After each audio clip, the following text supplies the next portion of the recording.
ಒಂದು ನಾಷ್ಟ ಮಾಡ್ಬೇಕು ಅಂತ ಯಾವತ್ತಾದ್ರೂ ಯಾರಾದ್ರೂ ಚೌಟ್ರಿಗೆ ಹೋಗೋದು ನೋಡಿದಿರಾ ಗಾಯ್ಸ್? ನಮ್ಮ ಅಮ್ಮ ಬೆಳಿಗ್ಗೆ ಚೆನ್ನಾಗಿ ನಾಷ್ಟ ತಿನ್ನಿಲ್ಲ ಅಂತ ನಾಷ್ಟ ತಿನ್ನಕ್ಕೆ ಚೌಟ್ರಿ ಮಾರ್ಕೆಟ್ ಅಲ್ಲಿ ನಾಷ್ಟಕ್ಕೆ ಏನ್ ತಿನ್ಲಿ ಅಂತ ಯೋಚನೆ ಮಾಡ್ತಾ ಇರ್ಬೇಕಾದ್ರೆ ಸಡನ್ ಆಗಿ ಒಂದು ಫ್ಲಾಶ್ ಆಯ್ತು. ನಮ್ಮಮ್ಮ ನಂಗೆ ಅದು ತುಂಬಾ ಕಷ್ಟ ಪಡ್ತಾರೆ, ಆದ್ರೆ ನಾನ್ ನಮ್ಮ ಅಮ್ಮಂಗೆ ಒಂದು ಗಿಫ್ಟ್ ಕೊಡ್ಸೋದ್ ಬಿಟ್ರೆ ಸೆಲೆಬ್ರೇಷನ್ ಯಾವ್ದೋ ಮಾಡ್ಸಿರ್ಲಿಲ್ಲ. ಅದಕ್ಕೆ ಇವತ್ತೊಂದು ಪ್ಲಾನ್ ಮಾಡೋಣ ಅಂತ ಡಿಸೈಡ್ ಆದ. ಅದಕ್ಕೆ ಅಮ್ಮನ ಮಾರ್ಕೆಟ್ ಇಂದ ಕರ್ಕೊಂಡು ಅವ್ರ ಫ್ರೆಂಡ್ ಮಗನ್ ಮದ್ವೆ ಇದೆ ಅಂತ ಚೌಟ್ರಿಗೆ ಹೋಗಿ ಬಂದು ಅಲ್ಲಿಂದ ಸೀಕ್ರೆಟ್ ಆಗಿ ಜಾಗ ಖಾಲಿ ಮಾಡಿ ಸೀದಾ ರಾಜಾಜಿನಗರಲ್ಲಿರೋ ಬಿಗ್ ಬ್ಯಾಂಗ್ ಸಿಲಿಂಗ್ ಸೆಲೆಬ್ರೇಷನ್ ಬಂದೆ. ಆ ಕಡೆ ಓನರ್ ಹತ್ರ ಈ ತರ ಒಂದು ಸೆಲೆಬ್ರೇಷನ್ ಮಾಡ್ಬೇಕಲ್ಲ ಅಂತ ಕೇಳಿದೆ. ಅವರು ಖಂಡಿತ ಮಾಡ್ಕೊಡ್ತೀವಿ, ನಾವ್ ನಿಮ್ಗೊಂದು ಹೆಲ್ಪ್ ಮಾಡ್ಕೊಡ್ತೀವಿ, ನೀವು ನಮ್ಗೊಂದು ಹೆಲ್ಪ್ ಮಾಡ್ಕೊಡಿ ಅಂತ ಹೇಳಿದ್ರು. ಅದೇನ್ ಬ್ರೋ ಅಂತ ಕೇಳಿದೆ.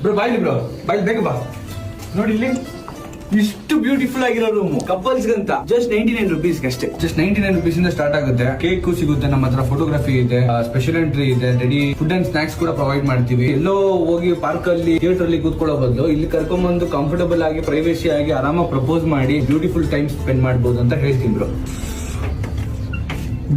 ಹೇಳಿ bro, tell me about this pink garden ಅಂತ ಹೇಳ್ಬಿಟ್ಟು ಲೈಕ್ 6 to 8 ಮೆಂಬರ್ಸ್ ವರೆಗೂ ಅಕಾಮಡೇಷನ್ ಮಾಡ್ಕೋಬಹುದು. ಇದರಲ್ಲಿ ಜಸ್ಟ್ 600 rupees ಪ್ರೊವೈಡ್ ಮಾಡ್ತಾ ಇದೀವಿ. ಈ ರೂಮ್ ನ ಬ್ಯೂಟಿಫುಲ್ ಆಗಿರೋ ರೂಮ್ ನ 6 to 8 ಮೆಂಬರ್ಸ್ ಅಕಾಮಡೇಷನ್ ಮಾಡ್ಕೋಬಹುದು ಅಂಡ್ ಬ್ಯೂಟಿಫುಲ್ ಆಗಿ ಸೆಲೆಬ್ರೇಷನ್ ಮಾಡ್ಕೋಬಹುದು. ಬಿಗ್ ಬ್ಯಾಂಗ್ ಚಿಲ್ಲಿ ಸೆಲೆಬ್ರೇಷನ್ ಅಂತ ಹೇಳ್ಬಿಟ್ಟು ಪ್ರತಿಯೊಬ್ಬರಿಗೂ ಗೊತ್ತಾಗ್ಬೇಕು ಅಷ್ಟೇ ಸಾಕು ನನಗೆ. ಜನಗಳಿಗೆ ಈ ತರ ಒಂದು ಬೆಸ್ಟ್ ಸ್ಪೆಷಲ್ ಆಫರ್ ಅಲ್ಲಿ ಡೆಕೋರೇಷನ್ ಕೊಡ್ತಾ ಇದೀವಿ ಅಂತ ಗೊತ್ತಾಗ್ಬಿಟ್ರೆ ಜನ ಹುಡ್ಕೊಂಡ್ ಬರ್ತಾರೆ ಬ್ರೋ. ಅಷ್ಟು ಬ್ಯೂಟಿಫುಲ್ ಆಗಿದೆ ಇದು. ಈ ತರ ಬಂದು ಫ್ಯಾಮಿಲಿಗಳು ಆರಾಮಾಗಿ ಸೆಲೆಬ್ರೇಟ್ ಮಾಡಬಹುದು ಅನ್ಕೊಳ್ಳಿ. ನೋಡಿ, ರೀಕ್ಲೈನ್ ಸೋಫಾ ಇದೆ, ಎಸಿ ಇದೆ, ಫ್ಯಾಮಿಲಿ ಜೊತೆ ಎಂಟರ್ಟೈನ್ಮೆಂಟ್ ಮಾಡ್ಕೊಂಡು ಕೇಕ್ ಕಟ್ ಮಾಡ್ಕೊಂಡು ಮೂವಿ ನೋಡ್ಕೊಂಡು ಡ್ಯಾನ್ಸ್ ಆಡ್ಕೊಂಡು ಒಳ್ಳೆ ಫನ್ ಮಾಡ್ಬೋದು ಅನ್ಕೊಳ್ಳಿ. ಪ್ಲೇಸ್ ಅಲ್ಲಿ ಏನಾದ್ರು ಫುಡ್ಸ್ ಬೇಕು ಅಂದ್ರೆ ಆಚೆಯಿಂದ ತಗೊಂಡ್ ಬರ್ಬೋದು. ಅವರು ಈ ತರ ಯಾರು ಕೊಡಲ್ಲ ಅನ್ಕೊಳ್ಳಿ, ಬೆಸ್ಟ್ ಆಗಿದೆ. ಸೊ ಈ ತರದನ್ನ ಯೂಸ್ ಮಾಡ್ಕೊಳ್ಳಿ ಅಂತ ಹೇಳ್ತೀನಿ ನಮ್ ಜನಕ್ಕೆ.